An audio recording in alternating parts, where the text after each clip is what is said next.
ზუკა რა მე ხო შენ გამოგყევი და თუნდა მივატოვე ანუ და როდის უნდა შევდე ამ შენ მისმინე რეალურად ეს ჩემი ცოლი არ არის მე ხო თვალის ქვეშ ვარ და ვითომ ჩემი ცოლია ხო ხდები ეს საქმე სჭირდება სერიოზულად ხო ესია საჭირო რა და ჩუმად იყავი აუ თუ მაგრა მიყვანდა შენ სიცოცხლეზე მოფიცავა ეხლა ოთახში უნდა შევიდეთ ვითომ ცოლქმრული ამბავი ოღონდ ვითომ რა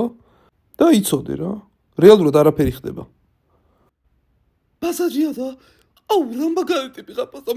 მადლობა ძალიან დიდი შენით რა პრობლემაა მიდით კაცო ვითომ თოლქმარი ხო იასნა ვითომ ცოლქმარი რა ხომ მეთანხმები ანუკა კი აი მიდით არი ეჭვი ანო თეკლო წამომყევი ანუკა